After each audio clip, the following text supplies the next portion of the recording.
Part 2 of this 6-part series on the Bastervoetpad Pass covers the second half of the ascent as well as the summit view site and ends at the 9th kilometer on the eastern descent. These views are taken from the 5th kilometer looking north along the road that you've just come up. This pass ranks amongst the finest Eastern Cape scenery to be found, and if you do drive this pass in good weather, you'll not be disappointed.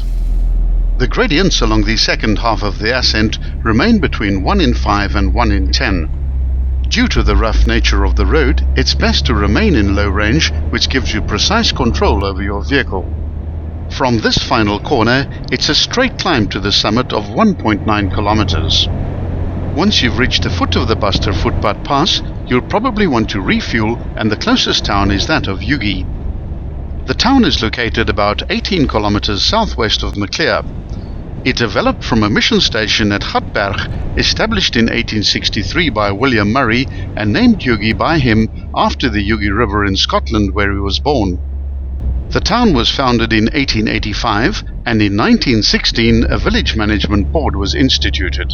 But it's not the history that draws people to the villages of Ugie and Maclear, only 21 kilometers apart. Rather, it's the incredible natural scenery. The towering mountains that form a backdrop to the towns, the winding rivers and huge dams that lure fishermen of every description, and the hills and dales that provide hours of hiking opportunities. As one approaches the summit, there's a small stone plaque dedicating the pass to Dr. Lapa Munich and another in honor of Nick de Bruin, who mapped and built the western section. There's plenty of parking at the summit area where you can enjoy these fantastic views over the Eastern Cape escarpment. The summit views are at an altitude of 2,242 meters, and you would have climbed 319 meters from the start. The views to the south and the east span a full 210 degrees. So wide are these views that it's impossible to capture this image with a normal camera. One has to have a fisheye lens. The Drakensberg is one of those revered places in South Africa where real adventurers go to get their boots dirty and are rewarded by scenery and natural splendor of legendary beauty. Here, from the relative comfort of your vehicle, you can enjoy mountain vistas that are often only accessible after a hard day's hike. This viewpoint is at the 7-kilometer mark. You are now facing a continuous descent of 13 kilometers where 830 meters of altitude will be lost. You need to be alert and fully focused for this descent, as you and your vehicle are going to be fully tested through a long series of challenging obstacles which can vary greatly in severity depending on current and recent weather conditions. Remember when reviewing these videos that the conditions always appear easier on the video than what they are in reality.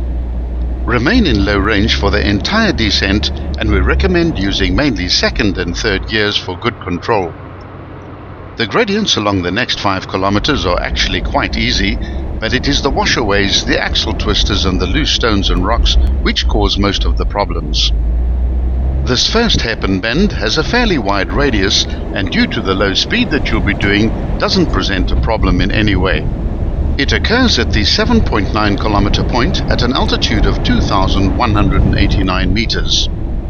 With the direction reversing from south directly into the north, a whole new vista of scenery opens up. The road will remain in this direction for the next 1.5 kilometers. This upper section of the descent is often quite wet, and one should be wary of boulders and loose rocks that have rolled down from the hillsides. Should you find the road blocked by a large rock which you're unable to move physically, you can always attach your tow strap and tow it out the way. Vehicles lacking adequate ground clearance will find themselves bottoming out on protruding rocks. Take your time, be patient, and get out of your vehicle at the difficult sections and carefully plan your driving line, taking every precaution to keep the undercarriage clear of obstacles and obstructions. At this tail end of the southern Drakensberg, one reaches the exceptionally rugged, remote and beautiful Eastern Cape Highlands.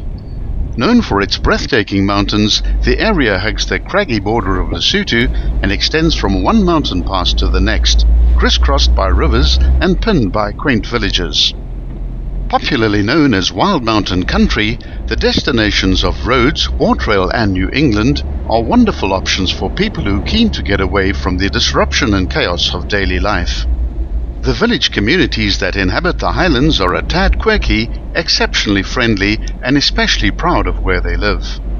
Be sure to watch parts 3 through to 6 on the incredible and challenging Bastervoetpad Pass.